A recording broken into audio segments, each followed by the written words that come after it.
Makaba Minima Kanafura Bulgulu Wakatuko Amen Jalatantuta Maki Wakayu kan isin jaalatu Waaqayyoon kan jaalattan bakka jirtanitti sagalee kana dhagaa kan jirtan hundumti keessaniyyuu nagaan Waaqayyoo isiniif haa ta'u akkam jirtu Ameen Waaqayyo gooftaan keenya akka balleessaa keenya akka cubbuu keenya osoo hin ta'in bakka jirru hundatti biyya hambaattis waliin ta'ee kan jirsu kan beeku Waaqni abbootii keenya qulqulluutaa maqaansaa kan galatoomeef kan jedhamu haa ta'u akkasuma Waaqayyo gooftaa keenya nyaata bara baraa kan ta'e isa kan nuuf deesse haati keenya qulqulleetti dubroo Maariyaam araarsummaa isheen yeroo hunda kan duraa hin dhabamne ilmi ishee inni qulqullichi aga ishee kabaje hunda maqaan ishee kan qulqulleedhaan haa ta'u.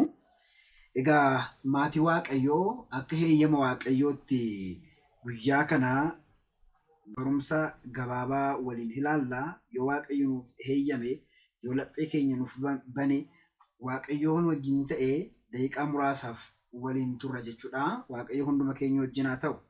Waaqayyo gooftaan keenya bara kakuu moofaa keessa abboota raajota bara kakuu haaraa keessa immoo abboota duukaa buutota kaasee uummata isaa barsiisaa kan ture addunyaa kana hallichaa kan gara mi'ooftuu gara akka kan mi'eesse inni arras bakka jirru hundatti laphee keenya banee jireenya keenya akka nuuf mijeessu hallichaa kan ta'ee jiru jireenya keenya akka nuuf sirreessu eeyyama isaaf jaalala isaa nuuf haa ta'u. Egaa akka heeyyama Waaqayyootti guyyaa har'aa mata duree barumsa keenyaa taasisnee kan waliin ilaallu tajaajilaa amanamaan eenyu?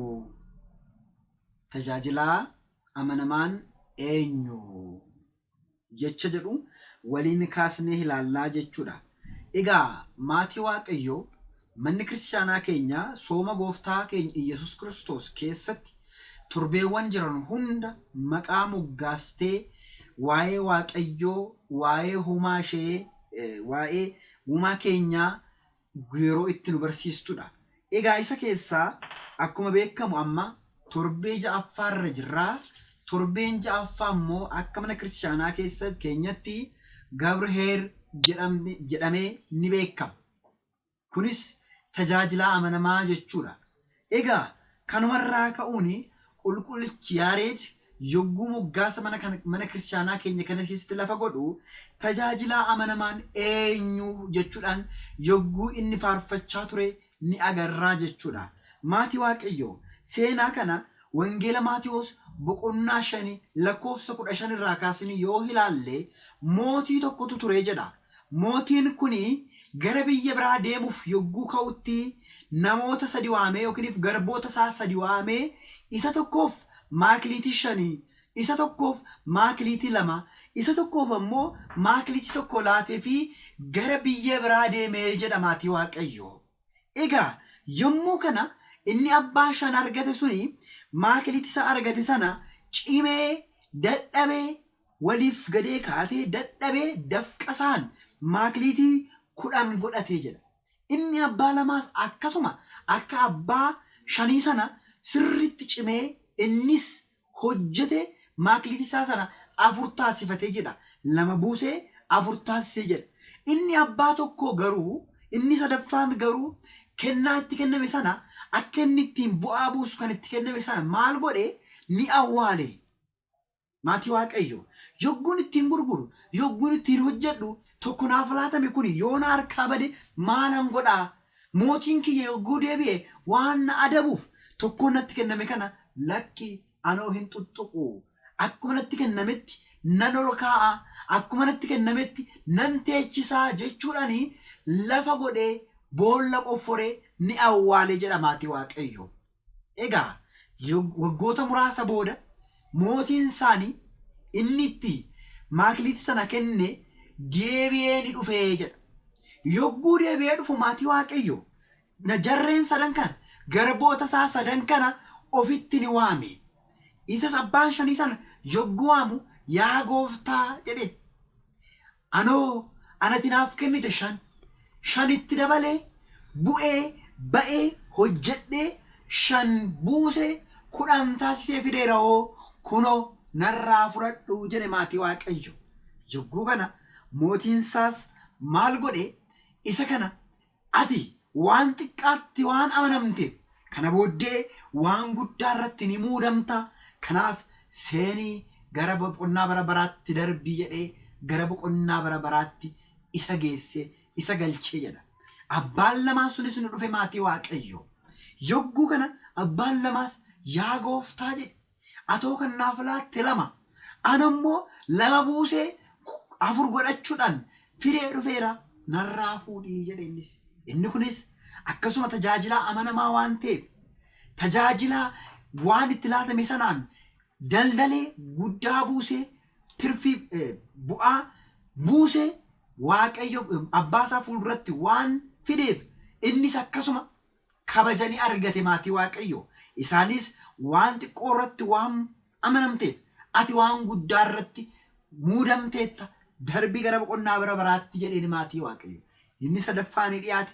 Inni sadaffaa yogguu dhiyaatu garuu yaa gooftaa jedhe ati kan hin facaafne kan sassaabdudha. Kanaaf si sodaadheera yooni bu'aa buusuu baadhe isheen qabu kun yoon harkaa badde jedhee sodaadhee awwaalee holkaa'ee si eegee. Kanaaf narraa fudhadhu kan natti kennitee jedhe maatii Waaqayyo. Yogguu kana mootiinsaa baay'ee itti gadde ati akkanii kan hin facaasne akkanaa muheega beekte kanan sitti laadhe maaf hin hojjenne maaf bu'aa buuste nan eegine jedhee waan itti aareef isaan garuu gara boo'icha bara baraatti gara bakka dhiphinaatti dabarsee akkasi teesse kitaabni kun ragaanuuf ba'a jechuudha maatii Waaqayyo.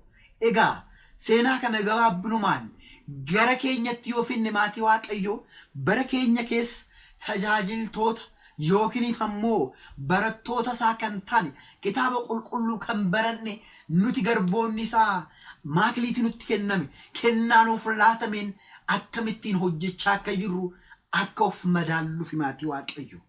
Egaa jarreen garboota kana sadan yoo ilaalle akka dandeettii isaanitti ni laateefii jedha.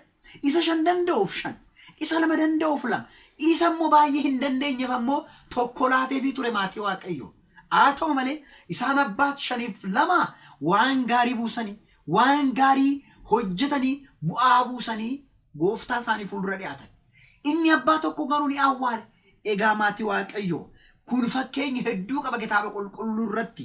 Keessumatti iyyuu abbaan 2-5 qulqullicha Phexros qulqullicha Phaawulos illee ni fakkeeffamuu jedha maatii Waaqayyo. Akkuma qulqullichi Phexros duuka bu'aa isaa Qaawusxoos bakka buuse akkuma barsiisee cimse akkuma firii gaarii irratti buuse nutillee lallabdoonni tajaajiltoonni mana kiristaanonni wangeela Waaqayyo baranne hundi keenya bu'aa buusuu qabna jechuudha.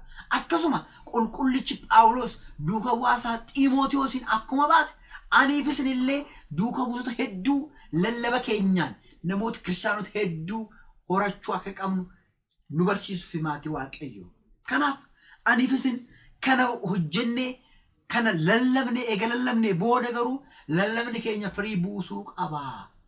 Barumsa nuti baranneen laphee keenya keessa qofa teechisuu osoo hin taane firii hedduu buusuu qabna maatii Waaqayyo. Waan gaarii buusuu qabna. Kiristaanota hedduu horachuu qabna. Mana isaa keessatti kiristaanonni hedduun akka horachuu dandeenyuuf jecha mootiin kun fakkeenyaan lafa nuuf taa'e jechuudha. Kanaaf Waaqayyo gooftaan keenya Yesuus Kiristoos kennaawwan garaagaraa nuuf laateera. Lallaba nuuf laateera.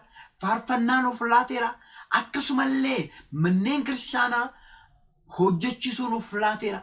Aniif isin garuu kennaa nuuf kennameen hagam hojjennee kennaa nuuf kennameen hagam daldallee bu'aa buusne maatii Waaqayyo. Kanaaf egaa abbaan tokko sun keessumatti iyyuu sodaa hedduu qaba ture. Yoon shakkitoota wajjin wal mormee deebii deebisuu hin dandeenyaa gaafatanii amantaa koo nagansiisan maalan godha? Yoo mootota fuulduratti dubbadhee mootonni hin amanne seefidhaan morma koo na muran maalan godha? Yoo wareegamummaan narra ga'e maalin godha? yoo amantaa koorraa gargar ba'e maaliin godha? Kanaaf lakkii ani lallabuurra, lakkii ani waa'ee isaa dubbachuurra kanan baradheen callisee taa'uu naa wayya jedhanii warreen amanani maatii Waaqayyoo. Abbaan shaniif abbaan lamaa garuu lallaba isaatiin firiiwwan hedduu kan buusan, kiristaanota hedduu kan buusan, aga wareegamummaatti kan deeman isaanii dhugumatti tajaajilaa amanamaa warreen ta'anidha jechuudha. Kanaaf Waaqayyo gooftaan keenya bara keenya keessatti illee bara kiristaanonni dhiphatanii dhiigni isaanii lola'etti illee tajaajilaa amanamaa taanee namoota akkasiif kiristaanota akkasiif hiyyinee tajaajilaa amanamaa ta'uun bara nurra jiraatudha maatii Waaqayyoo. Manni kiristaanaa keenya tajaajila akkanaa kana nama hin qabu, tajaajilaa hin qabu, mucaa hin qabu. Bara jettee boossu kanatti nuti mucaa mana kiristaanaa taanee lallaba keenyaan firii gaarii bara itti buusnu ta'uu lallabdoota akkasii ta'uu qabnaa jechuudha. Kanaaf akkuma kitaaba irratti Hafuurri Qulqulluu tokko kennaansaa garuu gargari akkuma jedhame kennaa keenyatti fayyadamnee nuti akkuma tajaajilaa amanamaa sana, akkuma tajaajiltoota lamaan amanamaa ta'an sana firii gaarii akka buusnu eeyyamaaf jaalala Waaqayyoo nuuf haa ta'u. Waaqayyo gooftaan keenya kan baranneen firii 60 120 akka buusnu eeyyama isaaf jaalala isaa nuuf haa ta'u. Kan nu barsiise, kan nu gorse Waaqni abbootii keenyaa maqaan isaa kan galatoomee haa ta'u. Galanni Waaqayyoof haa ta'u.